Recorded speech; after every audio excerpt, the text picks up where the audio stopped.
The Black Cat by Edgar Allan Poe. Performed by Jeff Clement. For the most wild yet most homely narrative which I am about to pen, I neither expect nor solicit belief. Mad indeed would I be to expect it, in a case where my very senses reject their own evidence. Yet mad am I not, and very surely do I not dream. But tomorrow I die, and today I would unburden my soul. My immediate purpose is to place before the world, plainly, succinctly, and without comment, a series of mere household events. In their consequences, these events have terrified, have tortured, have destroyed me. Hereafter, perhaps, some intellect may be found which will reduce my phantasm to the commonplace, some intellect far less excitable than my own, which will perceive nothing more than an ordinary succession of very natural causes and effects. From my infancy I was noted for the docility and humanity of my disposition. I was especially fond of animals, and was indulged by my parents with a great variety of pets. With these I spent most of my time, and never was so happy as when feeding and caressing them. I married early, and was happy to find in my wife a disposition not uncongenial with my own. Observing my partiality for domestic pets, she lost no opportunity of procuring those of the most agreeable kind. We had birds, goldfish, a fine dog, rabbits, a small monkey, and a cat. This latter was a remarkably large and beautiful animal, entirely black and sagacious to an astonishing degree. In speaking of his intelligence, my wife made frequent allusion to the ancient popular notion which regarded all black cats as witches in disguise. Not that she was ever serious upon this point. Pluto, this was the cat's name, was my favorite pet and playmate. I alone fed him, and he attended me whenever I went about the house. It was even with difficulty that I could prevent him from following me through the streets. Our friendship lasted in this manner for several years, during which my general temperament and character, through the instrumentality of the fiend intemperance, had, I blush to confess it, experienced a radical alteration for the worse. I grew, day by day, more moody, more irritable, more regardless of the feelings of others. I suffered myself to use intemperate language to my wife. At length, I even offered her personal violence. My pets, of course, were made to feel the change in my disposition. I not only neglected, but ill-used them. For Pluto, however, I still retained sufficient regard to restrain me from maltreating him, as I made no scruple of maltreating the rabbits, the monkey, or even the dog, when by accident or through affection they came in my way. But my disease grew upon me, for what disease is like alcohol? And at length, even Pluto, who was now becoming old, and consequently somewhat peevish, even Pluto began to experience the effects of my ill temper. One night, returning home, much intoxicated from one of my haunts about town, I fancied that the cat avoided my presence. I seized him, when, in his fright at my violence, he inflicted a slight wound upon my hand with his teeth. The fury of a demon instantly possessed me. I knew myself no longer. My original soul seemed at once to take its flight from my body, and a more than fiendish malevolence, gin-nurtured, thrilled every fibre of my frame. I took from my waistcoat pocket a penknife, opened it, grasped the poor beast by the throat, and deliberately cut one of its eyes from the socket. I blush, I burn, I shudder when I pen the damnable atrocity. When reason returned with the morning, when I had slept off the fumes of the night's debauch, I experienced a sentiment half of horror, half of remorse for the crime of which I had been guilty. But it was, at best, a feeble and equivocal feeling, and the soul remained untouched. I plunged again into excess, and soon drowned in wine all memory of the deed. In the meantime, the cat slowly recovered. The socket of the lost eye presented, it is true, a frightful appearance, but he no longer appeared to suffer any pain. He went about the house as usual, but, as might be expected, fled in extreme terror at my approach. I had so much of my old heart left as to be at first grieved by this evident dislike on the part of a creature which had once so loved me. But this feeling soon gave place to irritation, and then came, as if to my final and irrevocable overthrow, the spirit of perverseness. Of this spirit philosophy takes no account, yet I am not more sure that my soul lives. That I am that perverseness is one of the primitive impulses of the human heart, one of the indivisible primary faculties or sentiments which give direction to the character of man. Who has not, 100 times, found himself committing a vile or a silly action for no other reason than because he knows he should not? Have we not a perpetual inclination in the teeth of our best judgment to violate that which is law merely because we understand it to be such? This spirit of perverseness, I say, came to my final overthrow. It was this unfathomable longing of the soul to vex itself, to offer violence to its own nature, to do wrong for the wrong's sake only, that urged me to continue and finally to consummate the injury I had inflicted upon the unoffending brute. One morning, in cold blood, I slipped a noose about its neck and hung it to the limb of a tree, hung it with the tears streaming from my eyes and with the bitterest remorse at my heart, hung it because I knew that it had loved me and because I felt it had given me no reason of offense, hung it because I knew that in so doing I was committing a sin, a deadly sin that would so jeopardize my immortal soul as to place it, as if such a thing were possible, even beyond the reach of the infinite mercy of the most merciful and most terrible God. On the night, I was aroused from sleep by the cry of fire. The curtains of my bed were in flames. The whole house was blazing. With great difficulty, my wife, a servant, and myself made our escape from the conflagration. The destruction was complete. My entire worldly wealth was swallowed up, and I resigned myself thenceforward to despair.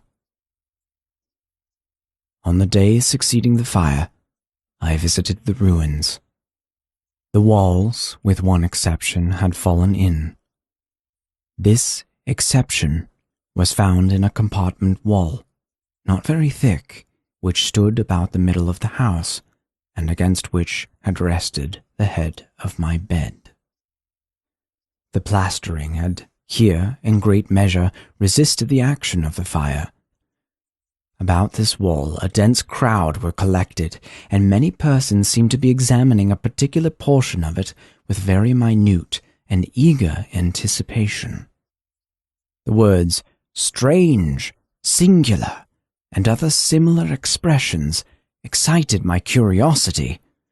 I approached and saw, as if graven in bas relief upon the white surface, the figure of a gigantic cat. There was a rope about the animal's neck. When I first beheld this apparition, for I could scarcely regard it as less, my wonder and my terror were extreme. But at length reflection came to my aid. The cat, I remembered, had been hung in a garden adjacent to the house. Upon the alarm of fire, this garden had been immediately filled by the crowd, by someone of whom the animal must have been cut from the tree and thrown through an open window into my chamber. This had probably been done with the view of arousing me from my sleep.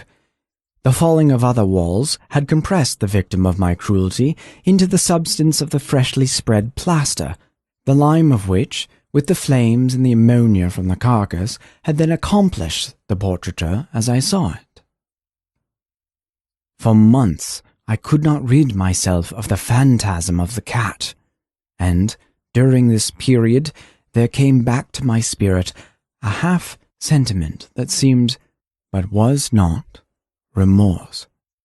I went so far as to regret the loss of the animal, and to look about me, among the vile haunts which I now habitually frequented, for another pet of the same species, and of somewhat similar appearance, with which to supply its place.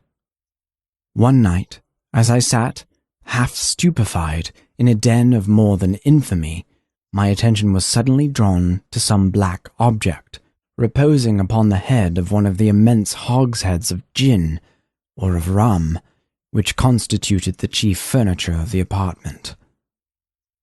I approached it, and touched it with my hand.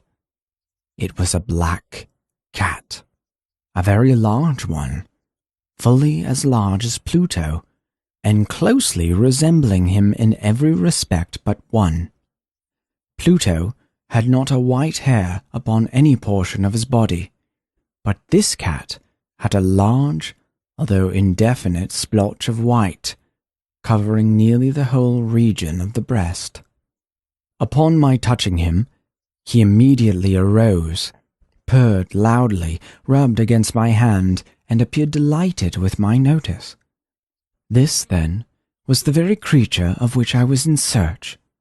I had once offered to purchase it from the landlord, but this person made no claim to it, knew nothing of it, had never seen it before. I continued my caress, and when I prepared to go home, the animal evidenced a disposition to accompany me. I permitted it to do so, occasionally stooping and patting it as I proceeded. When it reached the house, it domesticated itself at once and became immediately a great favorite with my wife. I soon found a dislike to it arising within me. This was just the reverse of what I had anticipated, but I know not how or why it was. Its evident fondness for myself rather disgusted and annoyed.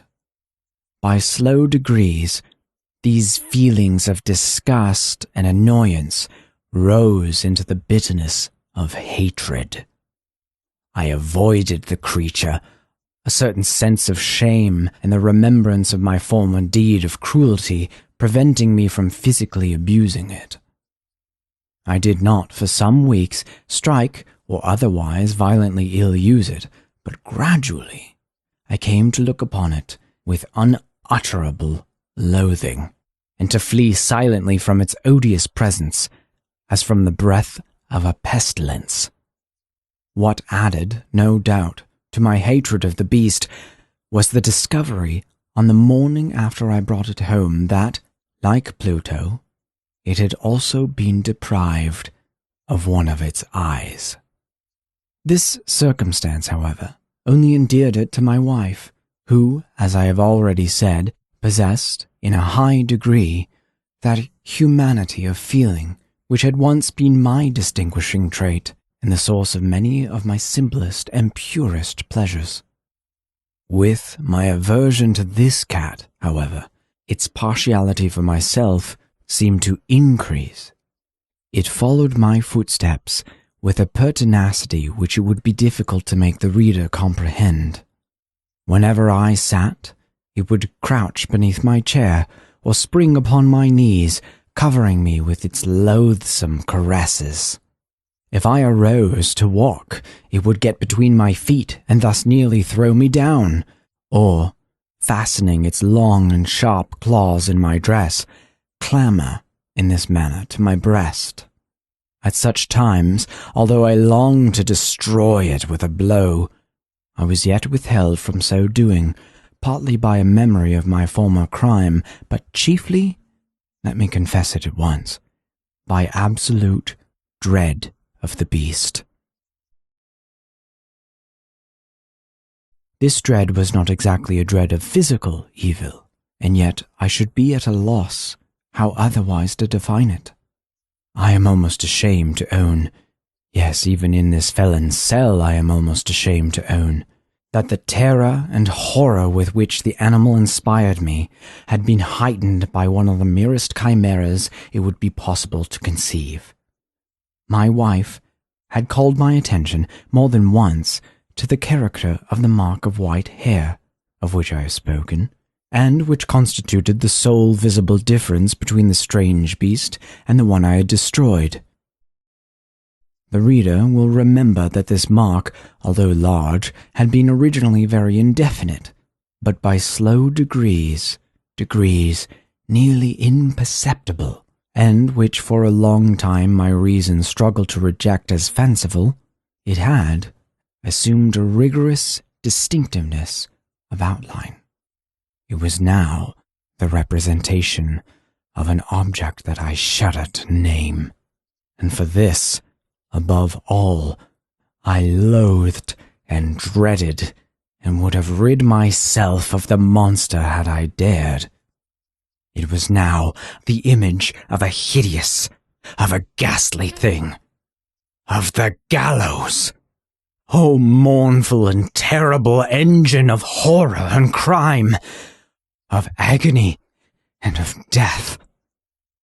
And now was I indeed wretched beyond the wretchedness of mere humanity. Neither by day nor by night knew I the blessing of rest any more.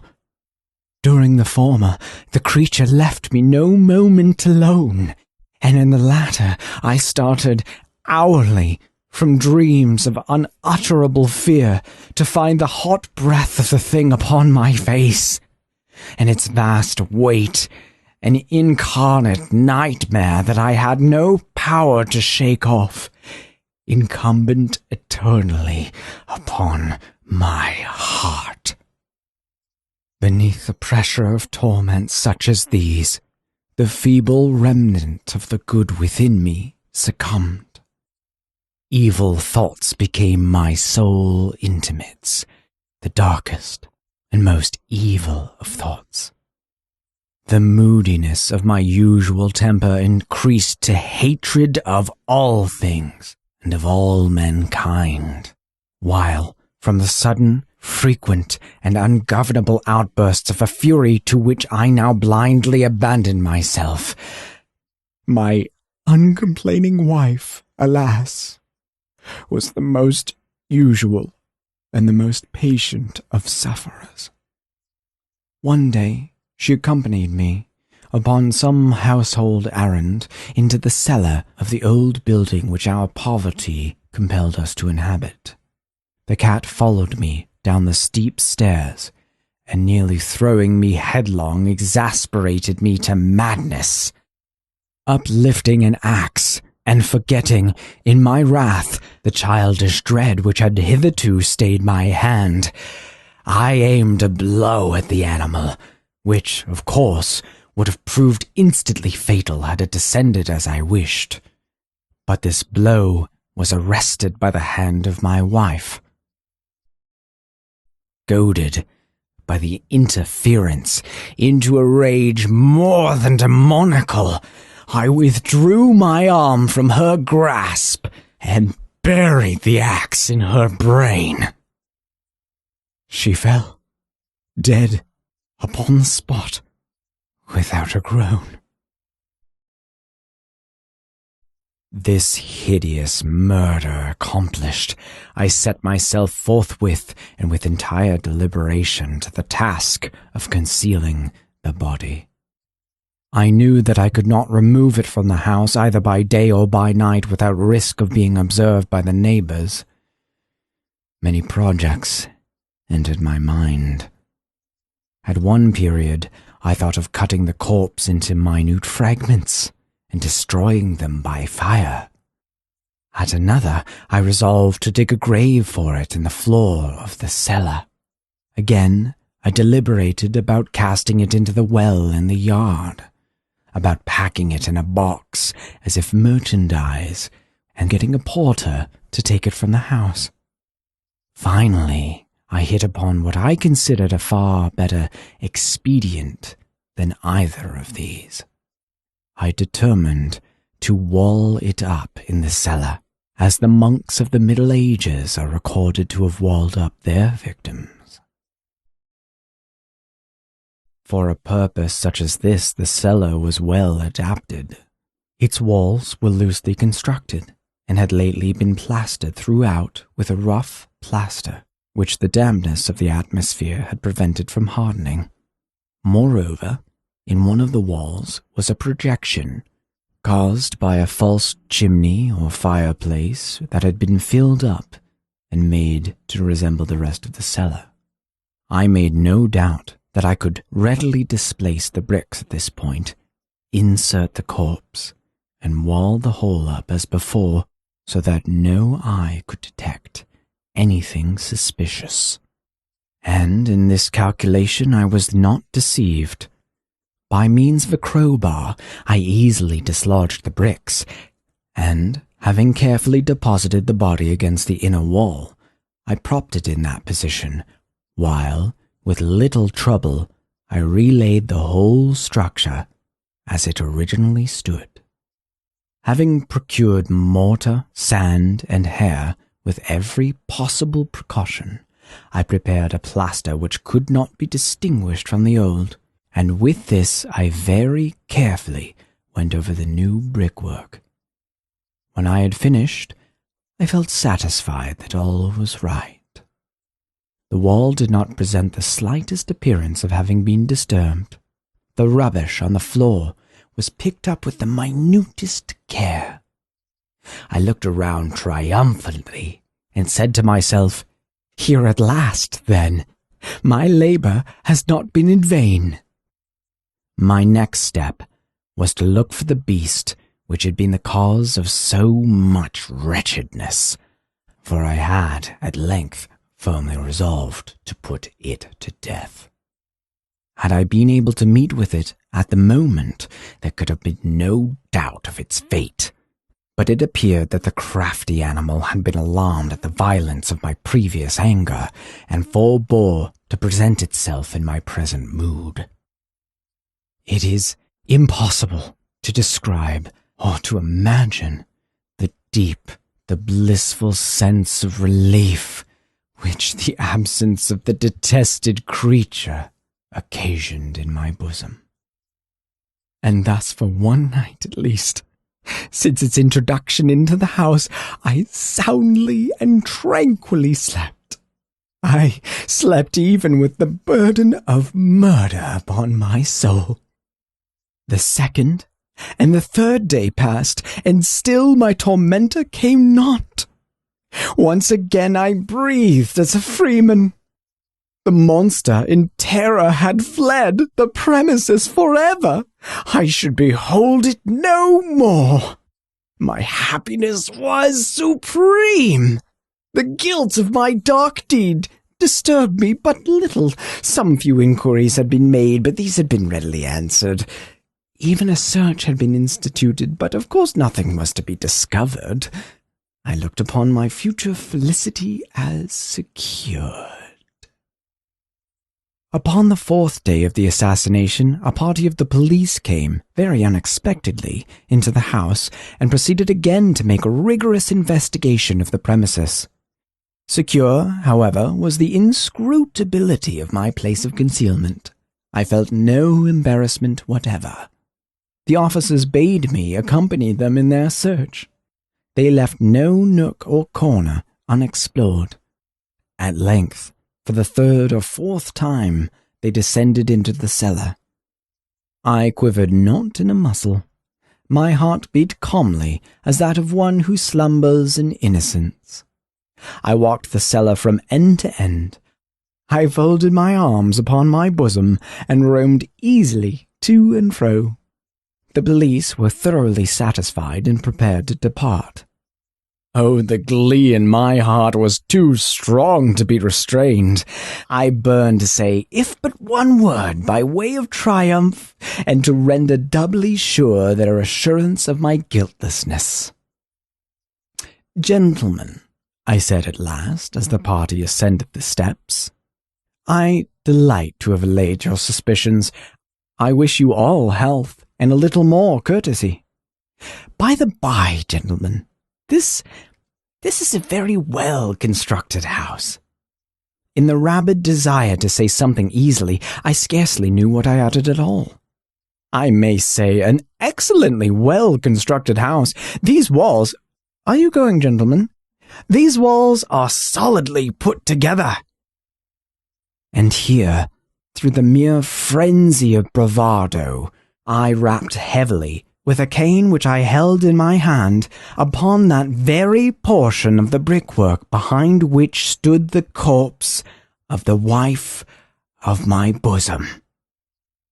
No sooner had the reverberations of my blows sunk into silence than I was answered by a voice from within the tomb, by a cry, at first muffled and broken, like the sobbing of a child, and then quickly swelling into one long, loud, and continuous scream, half of horror and half of triumph, such as might have arisen only out of hell, conjointly from the throats of the damned in their agony and the demons that exult in the damnation. Swooning, I staggered to the opposite wall. For one instant, the party upon the stairs remained motionless, through extremity of terror and awe. In the next, a dozen stout arms were toiling at the wall. It fell bodily. The corpse, already greatly decayed and clotted with gore, stood erect before the eyes of the spectators.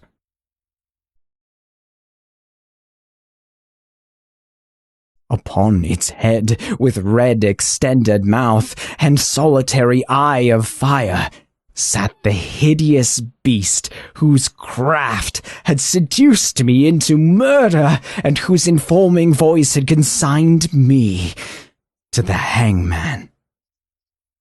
I had walled the monster up within the tomb.